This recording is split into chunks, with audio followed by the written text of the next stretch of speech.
Assalamualaikum warahmatullahi wabarakatuh. Apa kabar anak-anakku yang ibu sayangi dan ibu banggakan? Semoga sehat selalu ya. Oke, ketemu lagi sama ibu di pelajaran bahasa Indonesia tentunya. Balik lagi di pertemuan kali ini, ibu akan membahas mengenai teks deskripsi. Dan yang sebelumnya ibu bahas juga mengenai teks deskripsi, hanya saja poinnya kemarin itu mengenai pengertian teks deskripsi, yang kedua ciri-ciri teks deskripsi, yang ketiga ada tujuan teks deskripsi. Nah, yang akan ibu sampaikan di pertemuan kali ini adalah jenis-jenis teks deskripsi, dan yang selanjutnya adalah struktur dari teks deskripsi. Semoga kalian tetap menyimak ibu dengan baik ya, agar bisa mengerjakan latihan dengan benar dan tepat seperti itu. Oke, yang akan ibu bahas adalah yang pertama, jenis-jenis teks deskripsi. Jenis-jenis teks deskripsi itu dikembangkan menjadi 3 bagian. Yang pertama ada deskripsi spasial, yang kedua ada deskripsi objektif, yang ketiga ada deskripsi subjektif gitu. Nah, ibu akan jelaskan satu persatu apa saja tadi jenis-jenis yang ibu sebutkan agar kamu paham. Nah, deskripsi spasial. Deskripsi spasial adalah deskripsi yang disusun berdasarkan ruang dan waktu atau tempat ya.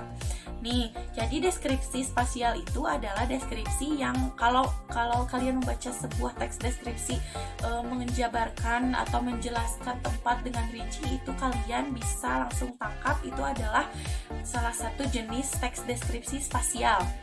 Seperti itu. Contohnya misalkan kayak kemarin kan ibu ngasih contoh kamar. Nah, itu bisa masuk ke dalam teks deskripsi spasial seperti itu.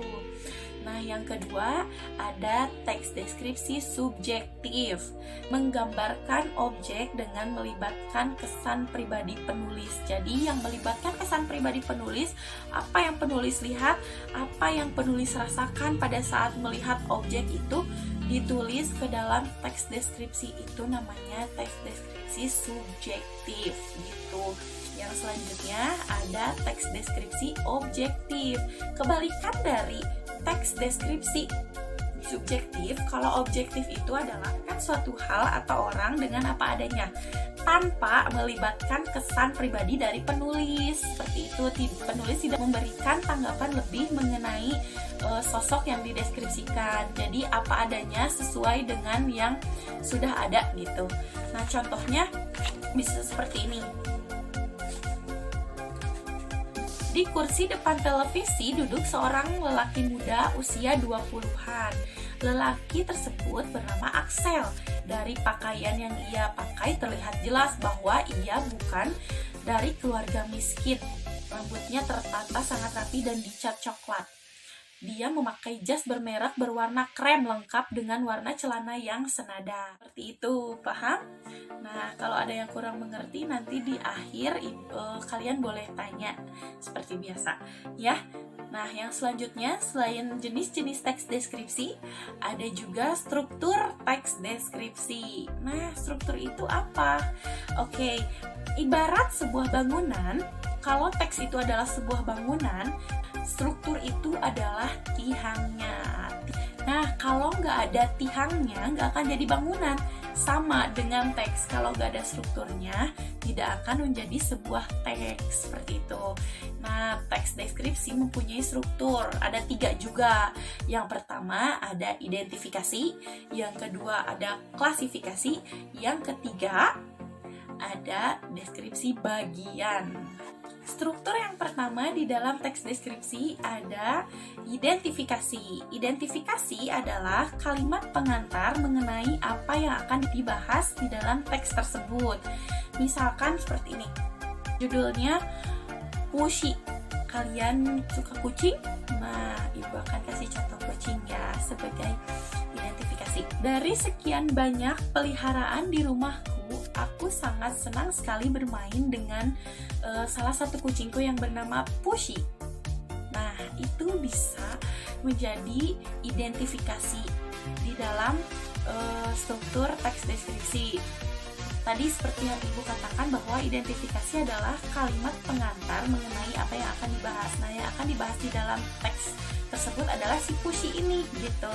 Jadi pengantar kalimat, pengantar teks gitu kalau identifikasi.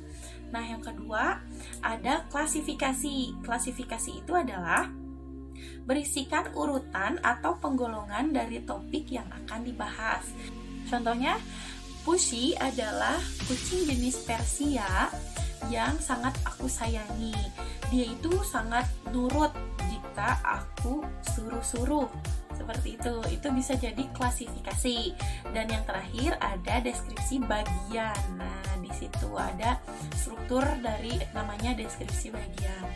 Nah, kalau bagian menjelaskan secara detail mengenai topik yang dibahas. Jadi kan tadi baru penggambaran pertama identifikasi, terus klasifikasi golongan jenis apa gitu si puisi ini.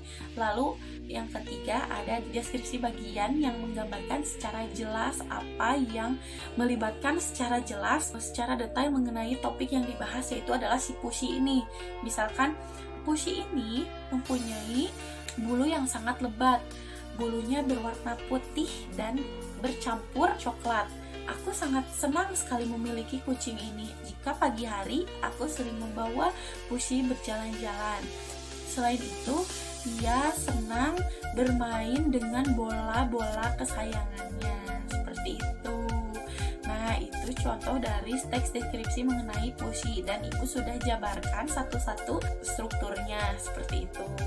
Nah, kalau misalkan ada yang tidak jelas, kalian boleh bertanya nanti di akhir pembahasan ini. Seperti itu. Nah, untuk pertemuan kali ini, video ini Ibu cukupkan. Nanti seperti biasa akan ada latihan yang akan Ibu berikan.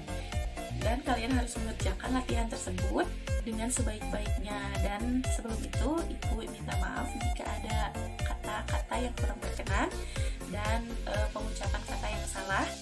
Semoga kita selalu dilindungi oleh Allah dan semoga kalian sehat selalu ya. Ibu ucapkan terima kasih.